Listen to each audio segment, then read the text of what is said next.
Hey everybody, this is Rydo and we are back with another recording of Hearthstone. Today is Wednesday, February 21.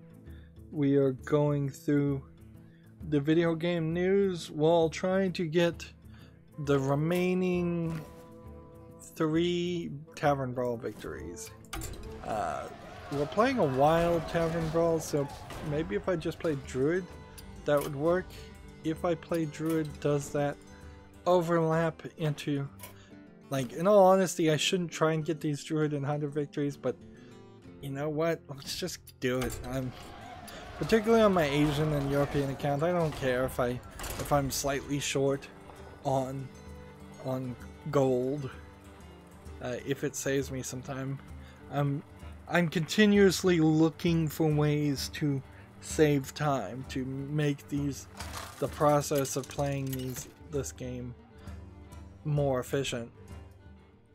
The other thing I was thinking of is I saw somebody talking about a series of videos that were made probably years ago of how you're doing this everyday thing wrong on YouTube. So you're opening a banana wrong, you're opening a jar of Nutella wrong, you're eating Tic Tacs wrong.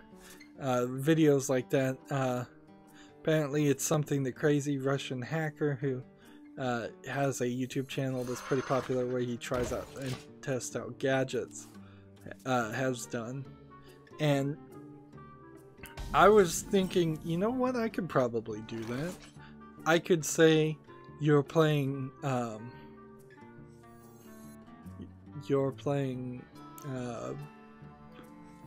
Hearthstone wrong, and then the point of doing a video like that is then you show some ridiculous way that is clearly not the right way to do the thing, and it's really clickbaity, but I think we could have a little bit of fun of that, because I could jokingly say that the right way to play Hearthstone is to just go into the main interface and buy card packs, and then buy more card packs, and then buy more card packs, and I could just never click or actually play the game at all, and that just say that's the way. I'm thinking like a video game donkey type video. It would be out of character for me, but maybe I could do it. I almost have to script it though. I'd almost certainly have to write down exactly what I wanted to do.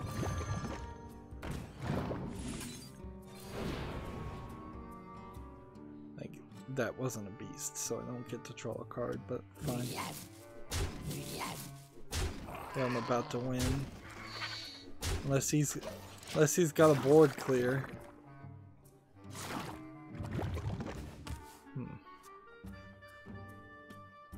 Which he might have a board clear.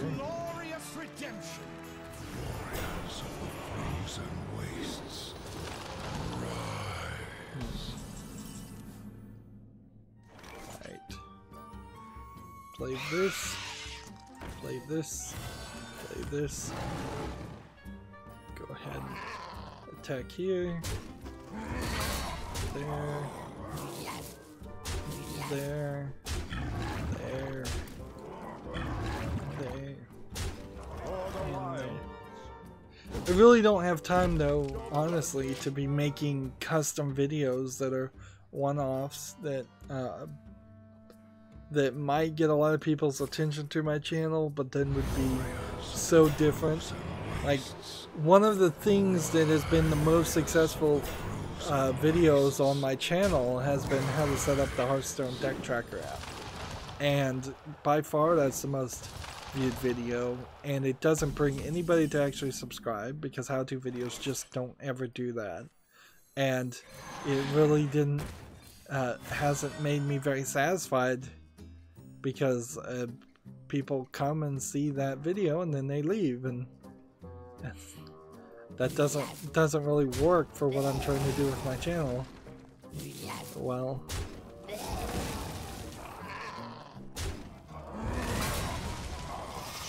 just keep doing this, I suppose.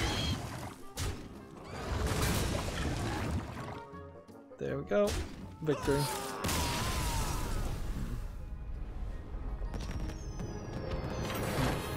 Tragic Master says, script for sure, but sounds fun. The only thing is I would have to use all my gold. Like, the next expansion would have to be that video. So, like, my 5,000 gold that I have, I'd save that up, and instead of doing a card packing opening video, doing a scripted comedy bit. Tragic Master says good games. Thanks, Tragic.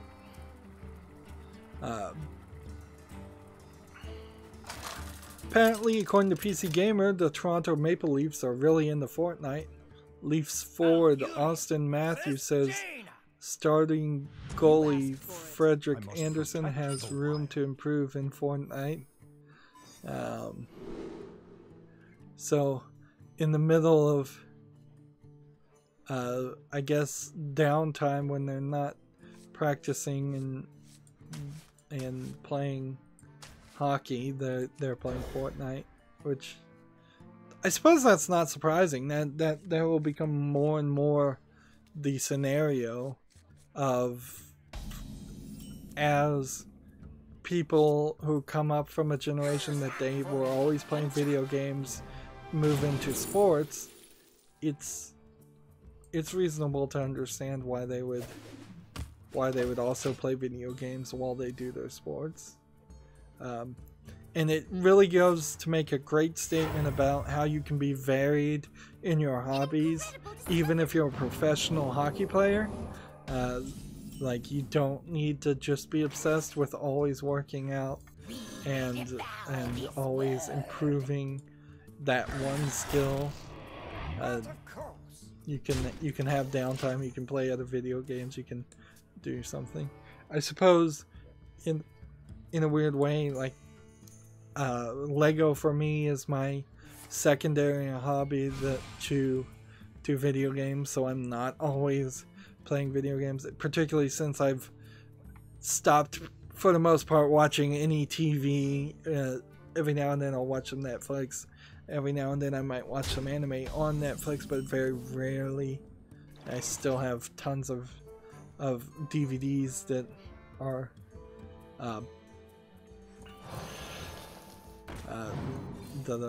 on my shelf unopened. And they probably will still just be unopened by the time I die in a few decades. They'll probably be worth 5 times what they're worth now, being unopened collectibles.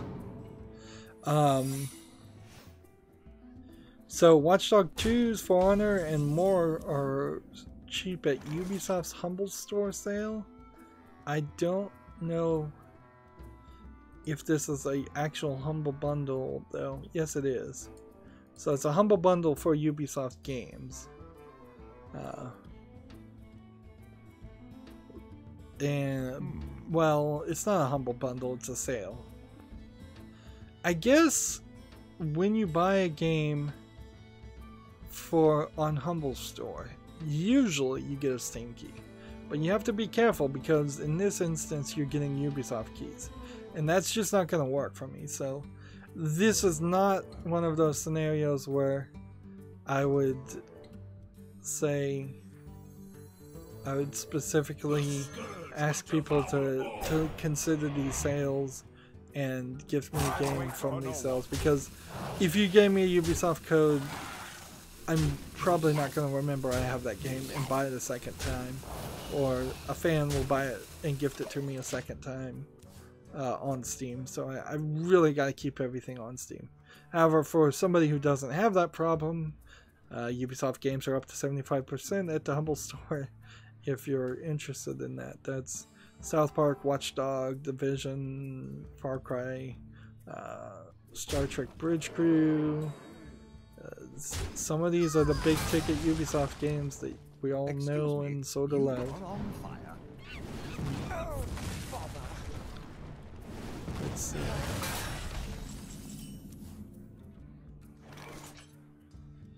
Well, Gamatsu,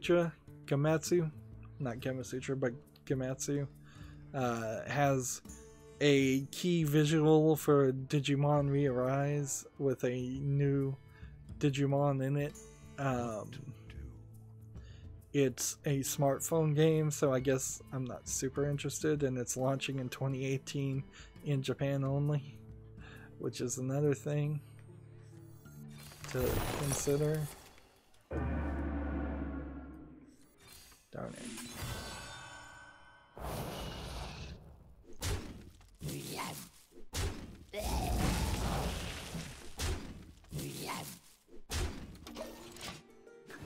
So that's not much news to say there.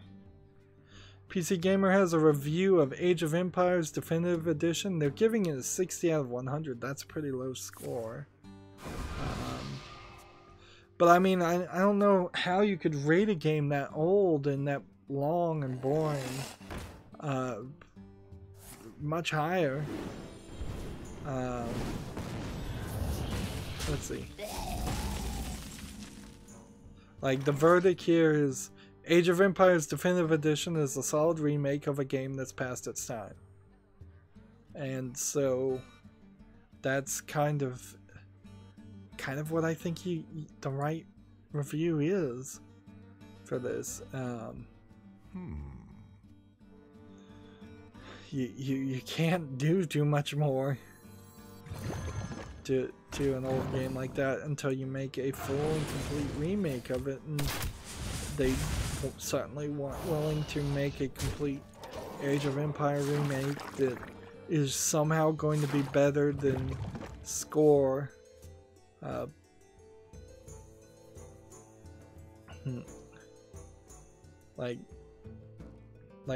Yeah, it'd have to be better than Anno, it'd have to be better than Civ, it'd have to be better than so many real-time strategy games that came afterwards. Interesting, I'm looking at PC's scoring system policy, because that's an interesting thing to look at on the website.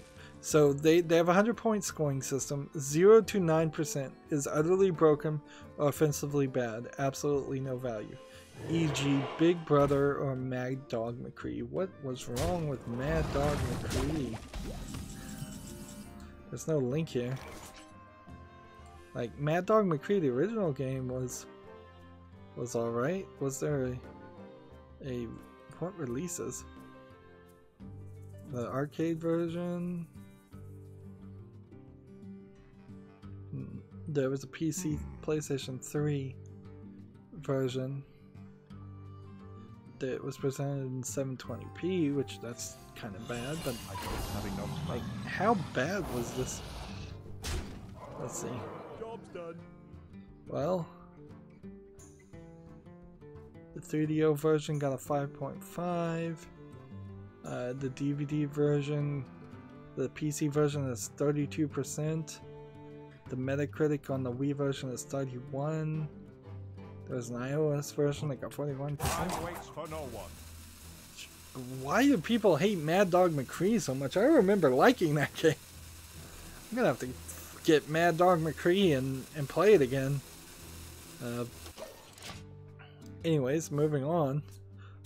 That's a note. 10% to 19%, we might be able to find one nice thing to say about it, but it's still not worth anyone's money. E.g. Hooters Road Trip or Shell Shock Nom 67. 20% to 29% completely falls short of its goals. Very few redeeming qualities. E.g. Family Guy, Back to the Multiverse, and Michael Schumer's Kart Challenge. You may notice that a number of these are actually like licensed games, and that's where we've in the video game industry moved away from too many licensed games. We still have a few Batman and Game of Thrones and Walking Dead games, but it's almost all Telltale stuff nowadays. 30 to 39% an entirely clumsy or derivative effort. There's little to no reason to play this game over a similar better one, e.g. the War, Medal of Honor, Warfighter. 40 to 49% flawed and disappointing, e.g. Aliens, Colonial Marines, and Deus Ex The Flaw. Wow, I played Deus Ex The Flaw recently, and I'm surprised that game got that high of a ranking. I guess 50 is probably about right. Speaking of similar games, H1Z1, King of the Kill, has lost about 90% of all its players because of PUBG and similar games. It's like there's been a significant number of people leaving H1Z1 for Fortnite Battle Royale and PUBG, which tells you that as soon as there's something better for those. Let's see, how can we do this? I can't. I can do 2, 4, 6, 7, but I can't do it because I don't have enough cards. So instead of doing that, we'll do this, this, and this, and then return. Alright, moving on with the score system, 60 to 69%. There's something here to like, but it can only be recommended with major caveats, e.g. No Man's Sky, which honestly, like, I think you're really you're missing some points there and giving newer games higher ratings than older games. These examples for really bad games are some really old games, whereas the examples from mediocre games are things that came out only a few years ago. And it's very possible that PC Gamer wasn't even the same PC Gamer when it was giving out or reviewing those old games, or it didn't exist at all. I think I skipped 50 to 59%, so that's mediocre. Other games probably do it better, or its unique qualities aren't executed especially well, e.g. Primordia, I don't know what that game is, and Painkiller, Hell and Damnation. 70 to 79% is a good game that's definitely worth playing. We like it, e.g. Life is Strange, Planet Coaster. Both of those games are kind of industry darlings, but there's nothing new to say about them. Let's see. So, a good game in PC Gamers are a game worth playing, and a good game gets a 70 by minimum. And this is very typical in the way in the way they make reviews. Mainstream video game reviews do it. Is if the game is good by a scale where you would generally assume a good game is at least 51% or higher, it's actually 70%, which means there's a lot more nuance in rating something bad below 70, theoretically, than there is nuance in rating something 70 or above. It means good games get all mixed together, and all good games are supposed to be relatively equal a lot more than bad games, which they're saying bad games can be numbered and scaled a lot easier. This is not a good scaling system ever. It really should be 70. A 7 in general should be a 5.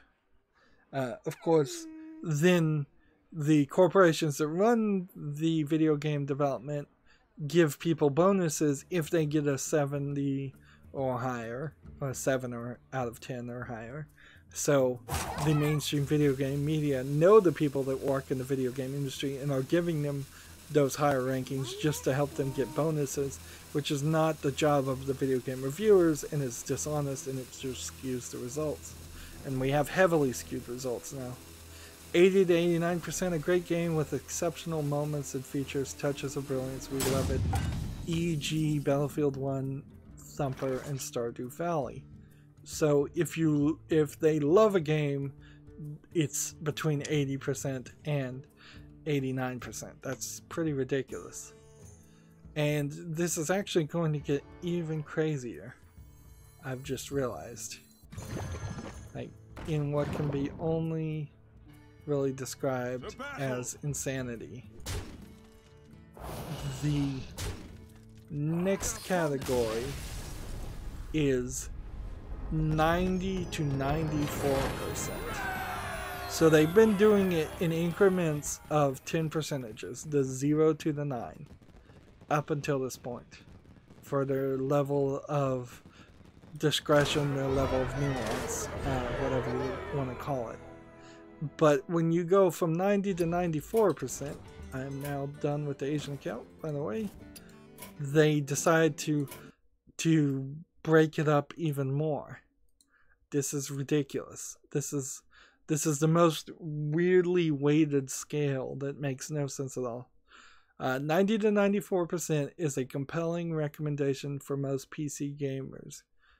Now, there has been no mention up until this point that any of these reviews were specifically for PC gamers, as if there's a different quality or desire of the types of games for PC gamers than any other gamer, which maybe there is, maybe there isn't. It's kind of hard to figure out. So we're gonna play Paladin and hope we can get some Divine Shield things now.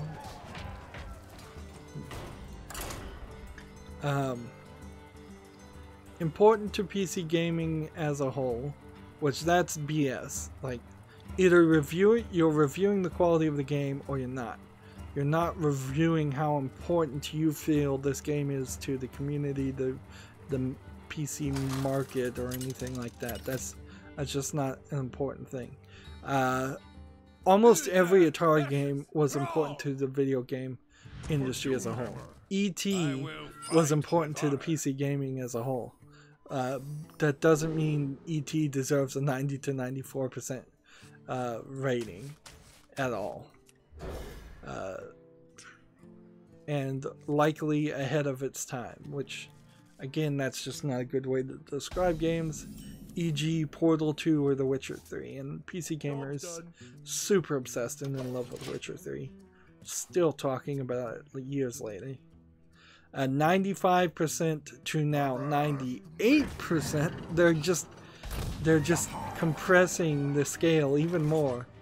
Is absolutely brilliant. This is far and away one of the best games we've ever played, and we recommend it to the world. E.g. Half-Life 2, Minecraft, and Kerbal Space Program. And I would argue you are way too high recommending Kerbal Space Program. That is not a game that works for a lot of people. Like, sure, I'll give Kerbal Space Program somewhere around the 70 on a realistic scale.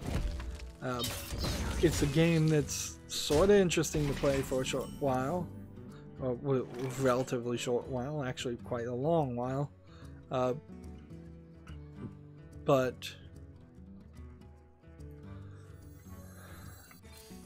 it's not for everybody. I could tell you that. There's definitely a lot of people that don't have the time or patience for a game like that. And then their next scale is 99% to 100%. Advances the human species, provides a feeling not dissimilar to the ending of Stanley Kubrick's 2001 A Space Odyssey. And that's a terrible way to explain it too, because what if people don't like that ending or haven't seen that ending? Like, this is not a valid way to describe. Let's see. The Editor's Choice Award is awarded in addition to the score at at the discretion of the PC Gamer staff and represents exceptional quality or innovation. It probably also represents the fact that they were paid to cover the game, frankly. Let's just be honest here. Reporting for duty. And then I have a note: changing a score after a review has been published is impractical and problematic.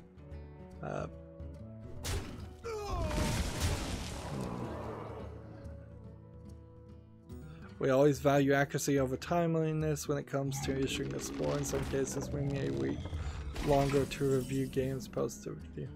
And in general, this is why I don't give scores, because the score systems are always a mess. But there's PC Gamer's review policy. Wow, that is the biggest, weirdest system I've ever heard of. It literally makes no sense. But it did bring about 2 bad games that I'm gonna go check out. We saw a job listing for GTA Online to work for them, and now GTA Online has added vintage sports cars, smugglers run missions, and that are getting double the GTA bucks and experience. So, like, those microtransaction contents, which is what I assume those are continuing and growing, it seems. And it definitely feels like that's what we're gonna see with GTA Online, is more car skins, more mini missions, more things to buy with cash. You can earn GTA bucks, but I'm pretty sure you can spend it. Like, I wonder. These car skins apparently cost $900,000 in the in-game mission, so the economy is worth is really low. So that's really ridiculous too. Let's see, Microsoft now lets viewers purchase games through the Mixer streams. I haven't heard of anybody actually doing anything with Mixer. I don't, like, maybe I am not in the right group, but I am not hearing. I want to do 4 attack or death rattle. Let's just do 4 attack. +1/+1 to my divine shield people. Or summon more of these. So I could kill a couple of these. Probably wouldn't be a problem. Do this. This. This. That.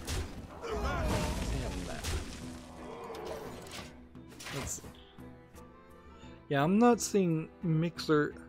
Like, part of the thing is, I think Mixer is its own app, and is there a Mixer website to even go to? Like, a streaming platform Mixer. Like, maybe I should be on Mixer. Take me to Mixer's website. Let me see what this looks like. Back to Mixer. Okay. Speaking of streaming services, kind of in a disingenuous way,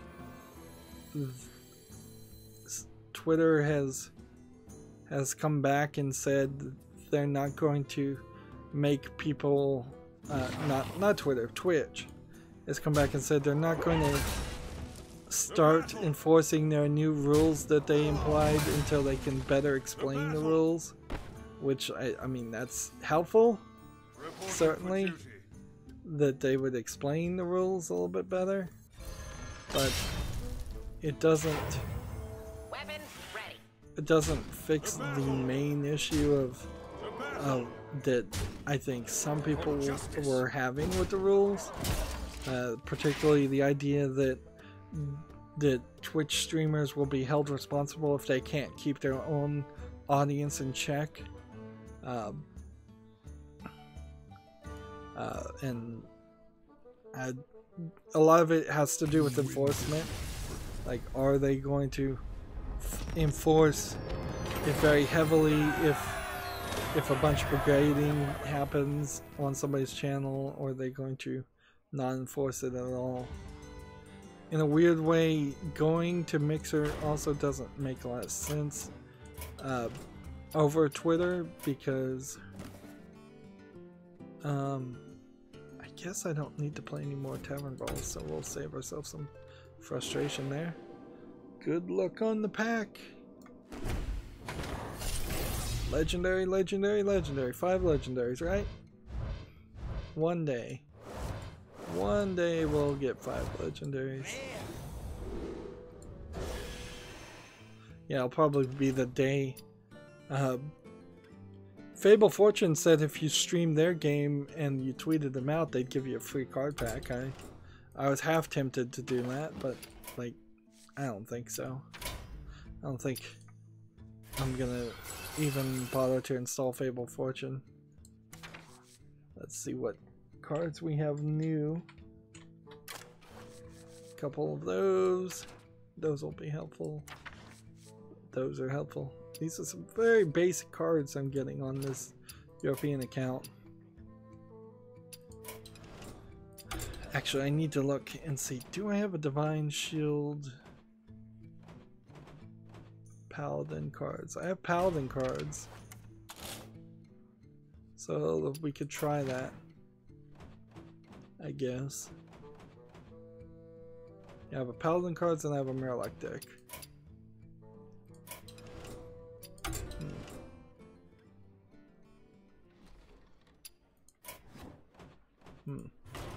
There is something that should definitely be said about those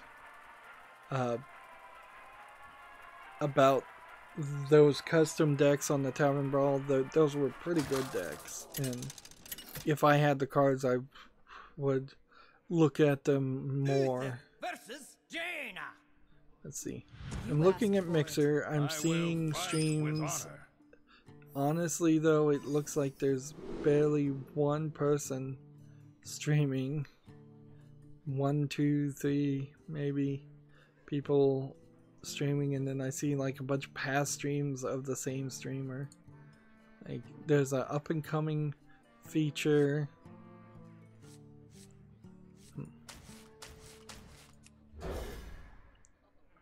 See, Gears of War and Fortnite and Clash Royale. Clash Royale is like the biggest money maker in cell phone games. I should probably stream that online, considering I have it. And Clash Royale is just like a boring game. I really wouldn't want to stream it. There'd be nothing to say at all.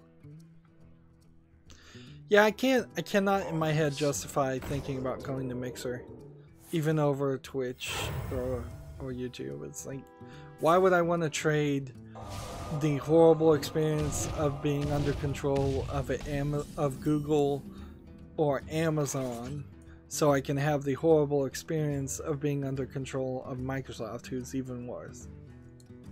Like, that's just crazy.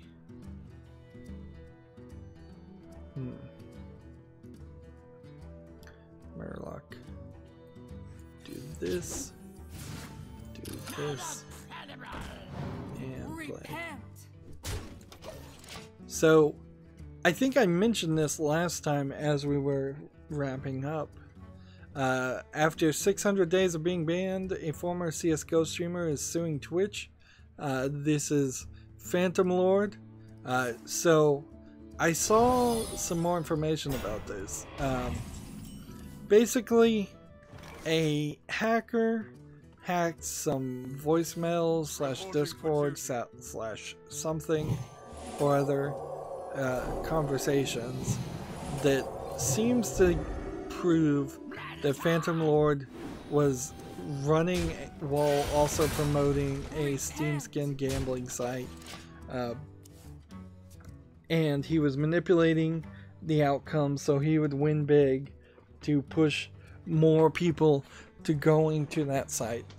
And people were not happy about it, and people were up in pitchforks, and legitimately so.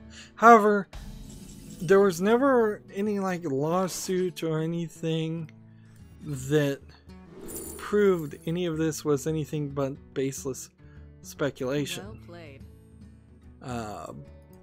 And because of that, it puts Twitch in a weird position, because the reason they eventually got their story straight, because they were saying all kinds of different stories, which this is going to hurt them very badly in the court, is things you say legally count. They eventually said that the reason he was banned, just kind of unceremonially banned, was because of that. Well, Twitch, Varga is suing them because they didn't give him advance notice, which is a breach of contract according to his claims, and they changed their rules of reasons in which they might stop your contract the day before.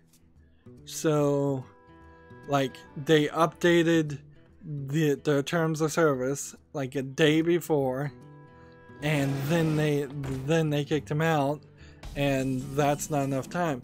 That's why we've seen in YouTube's case, when they kick people out of the YouTube partner program, they send an email, they said you have 30 days notice, this is your official 30 days notice. So if Phantom Lord, regardless of whether he did something illegal or not with the skins thing, Twitch literally just doesn't have a legal team telling them the right thing to do.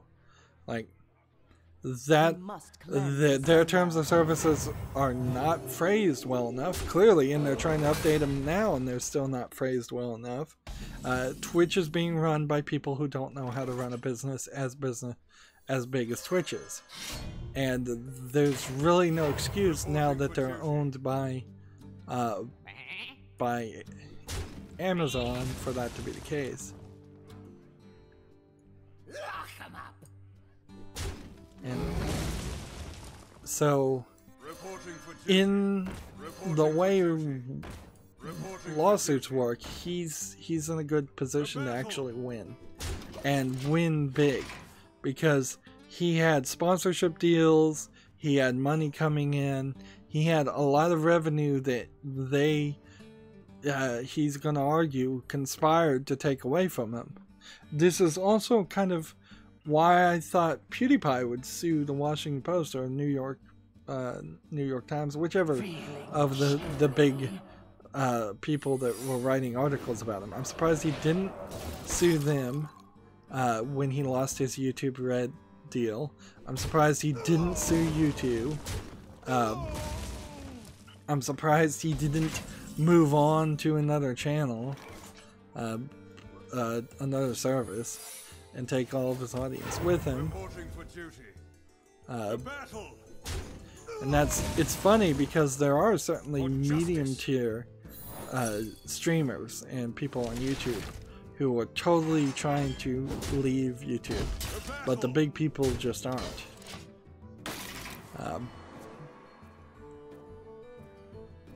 Like, Varga is seeking financial retribution following his ban, saying his inability to generate a revenue from streaming has caused irreparable damage.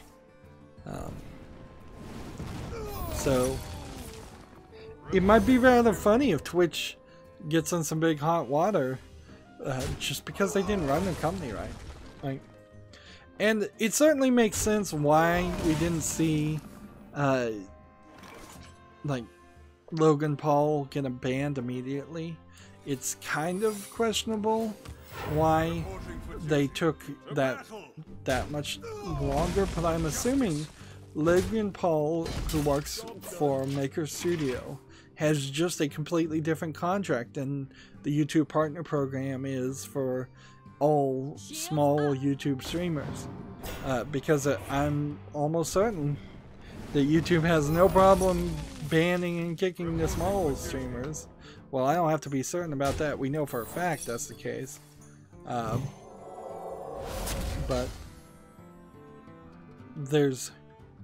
they took their time. And I don't think they're going to YouTube's going to take their time anymore on these things. I think they've got the legalese written correctly, and that's going to allow them to take actions. Although in this case with Phantom Lord and Twitch, they really shouldn't have done anything. They should have said, until some legal action is filed at them, we won't be taking any action against any Twitch streamer. Like, that's really where it should have gone. Is they should have said, we're just not going to do anything about it until there's some legal proof that he actually did the things that people think he did. Phantom Lord is different from the other skin people that admitted wrongdoing and got a slap on the wrist from the FTC and had to promise not to do it ever again. He has never come out and said that any of the accusations were true and accurate, and that really goes to show you in the United States, it probably is better to just deny things, and from as low as the poorest and the lowest class citizen to all the way to the most influential politician ever, deny is the right move in the way our legal system and our society works. Sad to say. Only once you're actually convicted and you're looking for a parole, that's when the legal system particularly starts to say, have you finally admitted that you're guilty? Have you? But if you admit that you're guilty while on parole and you still have any appeals or retrials pending, then that's used against you too. So even in that situation, it's very often the better case to continue to deny things. And the United States legal system particularly is has proven itself to be very fallible and make mistakes. So it's very believable that there definitely are people in prison who are denying things that they didn't do, right alongside people who are in the prison system denying things they did do. So it's like that rap song, wasn't me. Just keep on denying it. Just keep on denying it. Apparently, hackers infiltrated Tesla's Amazon cloud account to mine cryptocurrency, and cryptojacking is on the rise. Let's see, it's called cryptojacking, which is when a company is hacked and its resources are used to mine cryptocurrency, which honestly, a better idea than hacking somebody and locking all of their software for a ransom. Let's see. This is more of a tech article than a video game article, though.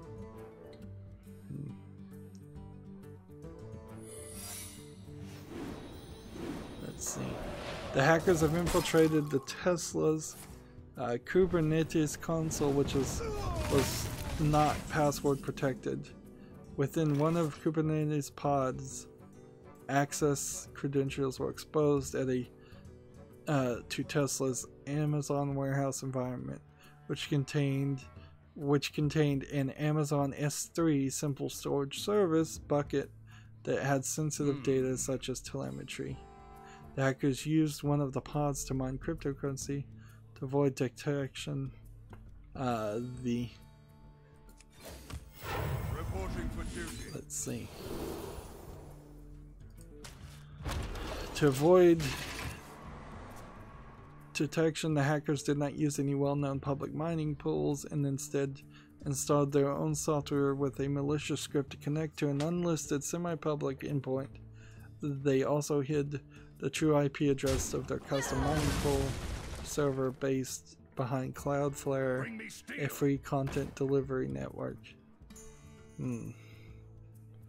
So it seems like they actually hacked a Tesla charging station where you plug in your Tesla car, and in that they got the credentials to access the web server, which was being held by Amazon, and by being able to access the web server they were able to run a script to crypto mine, which honestly may or may not have actually gotten them that much cryptocurrency in the first place, because who knows how fast or how much processing power was allocated to that web server, although it being Tesla, maybe not a small amount.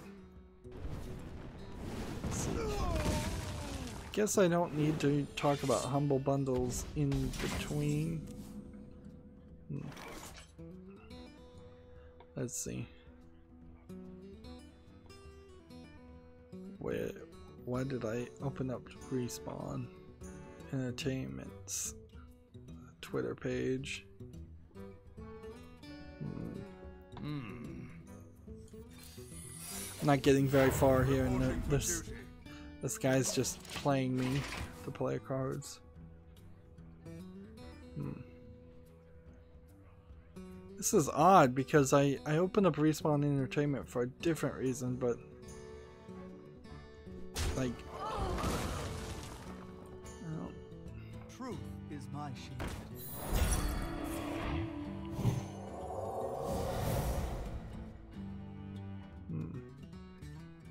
Oh, okay, I remember now what this is.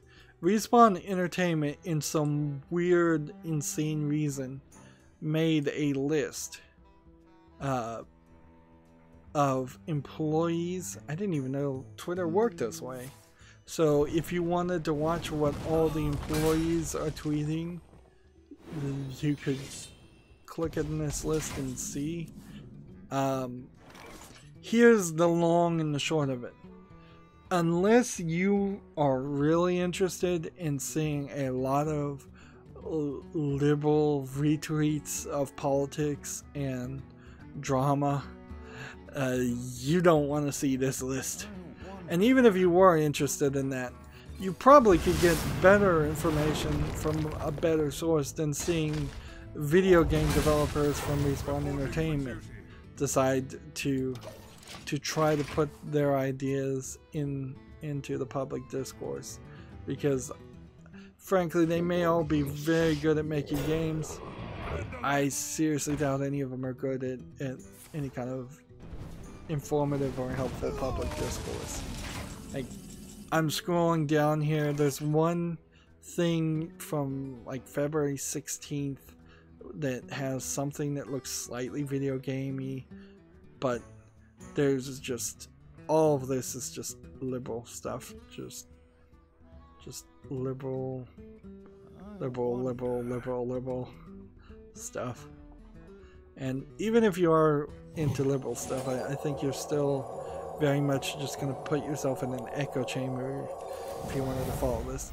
And I guess this is inherently also why I don't follow individual employees that work at video game companies. That's not what I want, certainly. We must I want to get information about their game and what their company is doing, not hear their politics.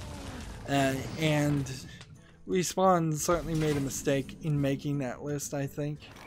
And I think they made a mistake in tweeting that list.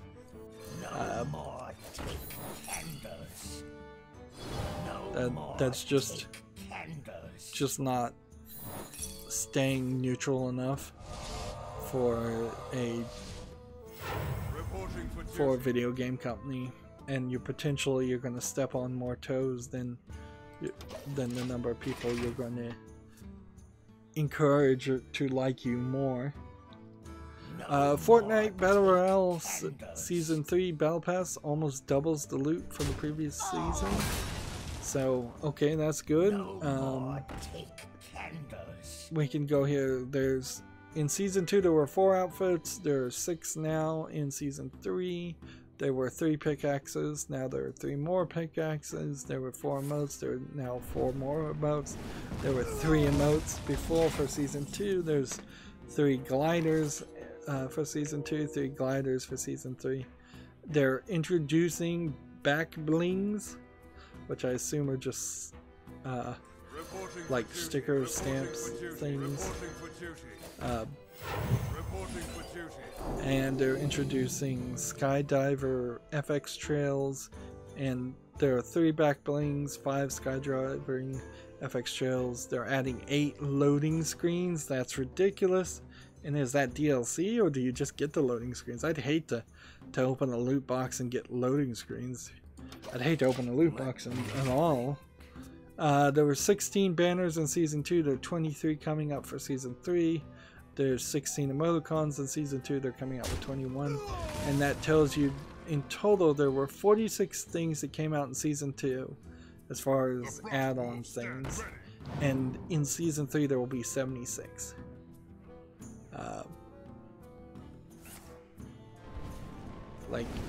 So when I see a news story like this, I'm thinking to myself, like, alright, I was kind of thinking maybe someday I'd play Fortnite Battle Royale. But now, no. Because by the time I get around to it, it's just going to be so flooded with microtransactions and garbage that, like, I'm not going to enjoy it. It's not going to be fun. So they've just killed any enthusiasm of me ever wanting to play Fortnite Battle Royale. Intel has, well, PC Gamer has an article that says Intel shows details of a discrete GPU prototype in development. So they have an early look at what a non-integrated graphics solution from Intel might look like. Well played. So what this means is, for Intel, there have been the discrete GPUs, so you get an Intel integrated graphics idea, and they haven't been great, frankly. They're good enough for buying a PC where you don't want to have to spend the extra money on a video card, particularly if you're making an office PC that you specifically don't want to allow people to play video games on. It doesn't work very well, however, if you're giving somebody an office PC and then you expect them to use something like Photoshop or video editing software, anything that's actually like intensive. Heck, you might even run into trouble trying to watch a 2K or 4K image on YouTube if for some reason you're watching that on integrated graphics. But Intel wants to expand into the market, and so they want to make a video card that you put in your computer and actually works. This potentially over the years could create a video card better than an NVIDIA video card, but it would require the industry to very much shift in such a way that it have like 8 more shielded minions. And somebody wants to be my friend, so we'll accept that. Hey, they've rephrased that too. Instead of recent person you played. Let's go back to this paladin. Actually, let's break up this record. No, let's do a paladin and talk about this video card, and then we'll break up the recording. I'll probably concede after playing 8 divine shields on this. So, like, if the video game industry for PCs did start to support Intel video cards better than NVIDIA's, which would probably take at least 15 years, Intel would have the advantage of knowing what the next generation of GPUs are going to be and knowing how to best connect and integrate on them. The PCI Express version 3 I believe, or are we going to version 4, is right now pretty... the current PCI Express version is bottlenecked, and the next version is going to have a lot more bandwidth, a lot more of what they call pipes that allows for more communication and more bandwidth, and that's going to improve the throughput. I'm looking at a picture right here. Their prototype is a 14 nanometer prototype, which is down from the 19 nanometer process that I believe is the lowest I've seen anybody build anything lately, or so far. It seems like they are building a 3-core system that has a GPU interface that goes directly into a system agent that goes directly into a FPGA bus interface that connects the GPU data to the bus interface and then connects the bus interface to the PCI Express host PC, which honestly this prototype image probably is showing something that they're doing right now as they're experimenting, but they won't do at the end. It's highly unlikely you would have a fully programmable gate array, which is what a FPGA in the end product. That doesn't make a lot of sense unless it's just gotten to the point where you can't even do firmware updates or special code to change the hardware at all, and you do need an FPGA just to act as an interconnect. FPGAs generally are pretty fast comparatively to emulating, which is the other option, but yeah, they're not going to be in the final product. Reporting for duty.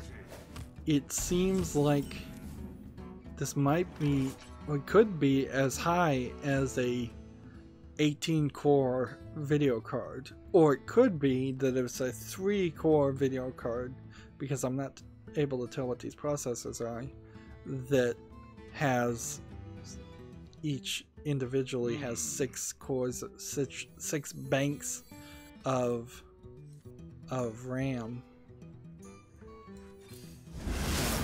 Let me read the dialogue and not just look at the pictures. That might help you. Let's see. The discrete GPU is built on the 14 nanometer process, which has 1.5 billion transistors. Let's see. NVIDIA's GP102 GPU that's found in the GTX 1080 Ti is built on the 16 nanometer processes and has 12 billion transistors. So that's considerably fewer transistors.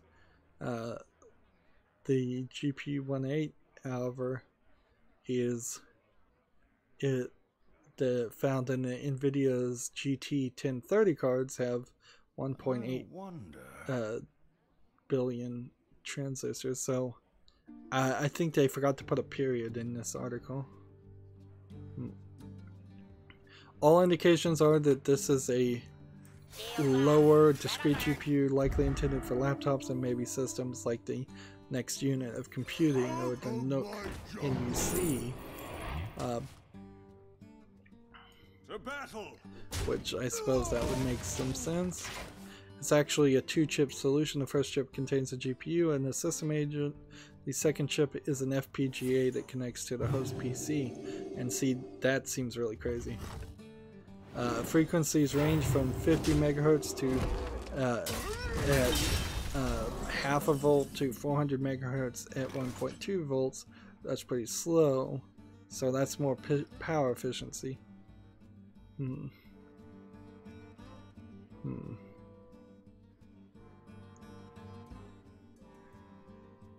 So yeah, Intel's looking for a laptop level processor here, not high-end video game processing.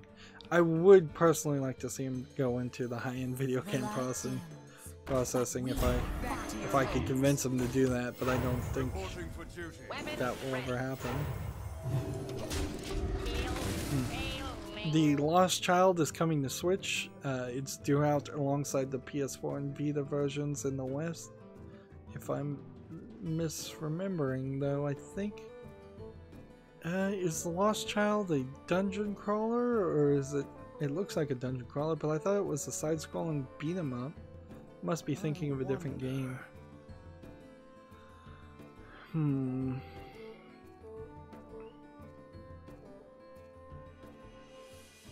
Yeah, it's a dungeon crawler RPG. And there's a trailer, but it's linked by text, so I don't. Like, why? Oh yes, the Lost Child was the dungeon crawler that somehow this weird kind of connection, kind of sequel to was it Enoch Legend of the Metatron, which was a very odd game. I'd like to see them reboot that series and try to do something with it that makes sense. Let me think. Set the attack of all of the minions to 3/3. I don't think that's a good move right now. Let's do that instead.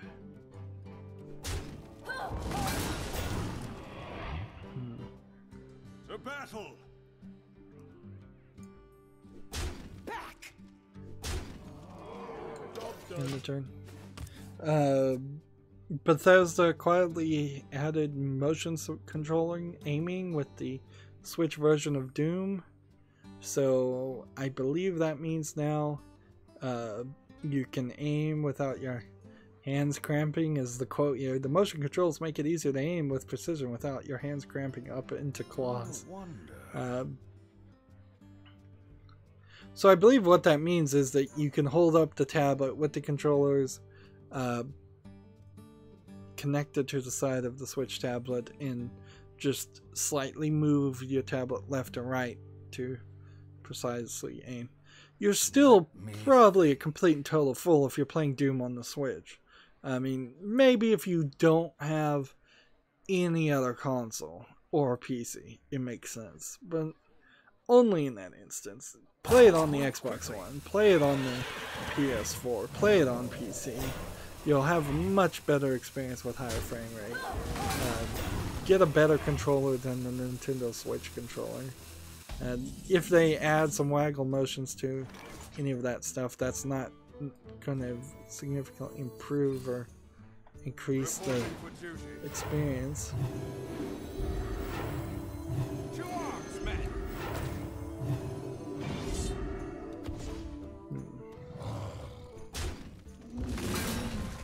Let's see.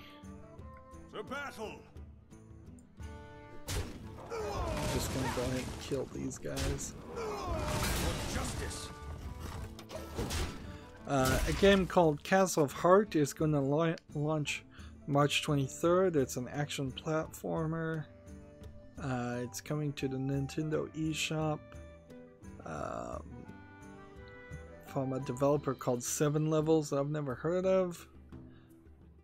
There was a couple of articles where Nintendo, in an interview, somebody at Nintendo said that they aren't going to have an indie section in the eShop because they want their games to all be on the same level. They don't want you to have an indie section that will just turn into, oh, that's the place where all the bad games are. And so, therefore, they're going to put all the bad indie games, if there are any bad indie games on the eShop, in the exact same place as all the good games. Fair enough, I suppose, but eventually, if you're going to run a storefront, you're going to have some layer of curation and sorting. Like, you just can't. That being said, the concept of a game being an indie game is getting further and further away from being something that makes sense. Like, what makes something an indie game, what doesn't, is often just a matter of people's opinion. The battle. Let's see. Can I do 2? I think I can. Reporting for duty.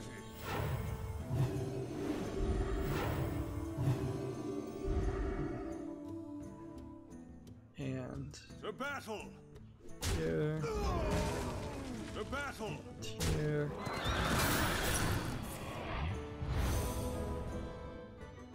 Oh, this guy is driving me crazy. He's pulling out all the tricks. All the tricks to survive. So looking at the trailer for this game, Castle of Heart, it looks fine, but it doesn't look very unique. See, 20 levels set in 4 distinct environments, unique main character, roughly 50 types, both short and long range weapons, HD rumble support, at least 7 hours of addictive gameplay, epic boss fights at the end of every location. Breathtaking graphic design. I disagree on the breathtaking graphic design. This really just looks like nothing. Sorry. Never heard of this company. This game looks generic. You're a generic knight running around a generic fantasy world, side-scrolling, platforming, and beating up game. So, I'm not saying don't buy that game. I'm just saying if you do buy it, don't be surprised if it's very mediocre. God Wars: The Complete Legend Limited Edition is apparently available on Switch. I'm not 100% sure because I just clicked on somebody's NIS's America's advertisement of it. The battle.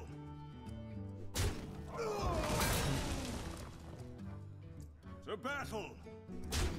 The battle. Duty calls. Let's. I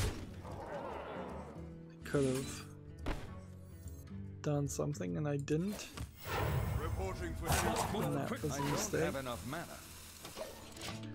Looking at the God Wars Legend Limited Edition, it is, wow, only $55 to pre-order it. And it's basically a DVD box set with a hardback book, it seems, hardcover art book, and a soundtrack, and the game. For $60, that's not a bad deal, assuming this game is good, which, as far as what God Wars is, it's kind of hard to tell. NIS America is known for its releasing of NIS games, which are usually anime games. Reporting for duty. That The battle. come over. They're not particularly the worst anime games ever or anything like that. They tend to be, I think, JRPG games. Job's done. They do Disgaea is their #1 thing, I would say. And they are going with the full art box concept. I never got into that. I never even thought for a second that, you know, you could have really, really nice art boxes for your video games on your bookshelf. Honestly, though, as I've already moved into digital games, I don't think that is something that I would ever want to get into nowadays. It's too little, too late. I would prefer to get a game digitally and then have toy statue figurines, which Borderlands Gearbox retweeted. A game producer, a toy producer, has made some action figures for Borderlands, probably with permission, almost certainly. And that it's a little late to the party to do that, certainly, but it makes sense too. Right now is the toy fair that's happening in New York. But we fight. I should have done this. Well, maybe I shouldn't have done that. I don't know.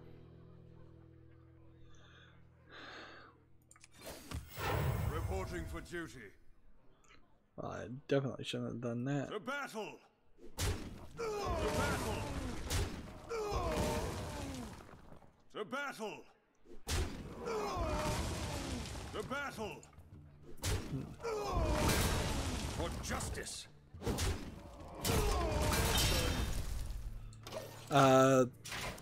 Samsung has a 30 terabyte solid state drive that can hold a ton of games. Let's see how much it actually costs though. It's 2.5 inches, which is seriously unbelievable.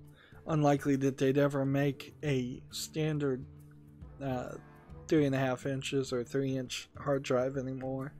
Even if you were going to make a platter drive, you might still use that, but I doubt it. It has 32 of Samsung's 1 terabyte NAND flash packages, which is great. Let's see. The only people that would ever use this are people that are putting it in servers, frankly. Okay, here's the price. It's pricing is not announced, though a distinct point of reference, Samsung's 4 terabyte 860 EVO SSD goes around for $1,400. So if you multiplied the 4 terabyte times 8, it'd be 816 and then 32. So multiply 1,400 by 8 and you would have roughly $11,200 for this 32 byte SSD. And I don't think even like YouTube would have a bunch of those. They might have 4 or 5 in a RAID array for some really high fast speeds for their top trending videos, but most of us are going to be on the slowest of the slow hard drives. Assault Gunner's HD edition has been announced for the PS4 and PC. That's coming out worldwide March 20th. Assault Gunners looks like a Gundam type game, a mech game. It's an HD edition, so we assume that it's being remade. It has 15 campaign missions, 15 extra weapons, 30 additional mech parts, 4 fully voiced acted navigators by renowned Japanese voice actors. And as I'm watching the trailers, yes, you're just flying mechs. This one doesn't really impress, honestly. I think if you're gonna play a mech game, go with the Gundam games. Look and do the research to find a good Gundam game. Don't do a knockoff. Not unless there's been a lot of talk that you see about a knockoff being good. Really, really good. And frankly, I've seen that there are several Gundam games coming out. Reporting for duty. Reporting for duty. So it's hard to justify even beginning to think about getting something that isn't Gundam. The battle! Don't test me, child. We'll go ahead and skip this article. I don't know where I'm going to be with the news. I'm 30 minutes over because I started playing a second game. And I guess I still have some news, so we're going to go into a third recording here as soon as I win. So maybe I don't even need to start this next article. But I guess I can go through it. Blizzard has released an Overwatch League code of conduct. The rules are designated to ensure the integrity of the game and eliminate harassment and discrimination. Well played. Let's see. Observe the highest standards of personal integrity and good sportsmanship. Compete. This guy's just trying to irritate me now. Compete to the best of their skill and ability at all times. Comply with all applicable laws at all times. Not engage in any activity, practice which brings him or her into public disrepute or scandal. That's a good rule. Not engage in any form of harassment or discrimination. Not place bets on any games, matches, or tournaments involving Overwatch. not make any false, defamatory, libelous, or slanderous remarks, comments, or statements, not use or attempt to use any bugs or exploit in Overwatch. Let's see. It's overly vague. Issues so far have ranged from a quick bird flip to a homophobic slur. Well, it's good that they got the rules in there. That doesn't seem... It seems kind of vague, sure, but it also seems like that's right in line with what most people would generally agree with. There's nothing here that is horrible. It really just comes down to what you define harassment and discrimination as, because there certainly are some people out there, and frankly, I heard somebody talking about this, is they think around 4% of the society is sociopaths, and that in any situation where people could claim discrimination or harassment and be believed 100%, those sociopaths will come out and claim harassment and make false claims. So yeah, as long as there's not anybody making false claims of harassment or discrimination, or it's actually investigated and not just you're kicked out of your Overwatch league in the second you're accused, these look like good rules. So on the European account, 3 more Divine Shield minions, which we're still not doing good. And I don't really need to get rid of this at all, so I'm kind of fine as things are. That's it for this recording. Stay tuned if you're watching live. As always, I ask you to like, share, subscribe, comment, and watch every second of my videos. If you want to friend or follow me on basically any social media sites, there's a whole bunch of links down below. If you like what I'm doing and want to support me, gift me a game on Steam. Thank you for watching. Have a good evening.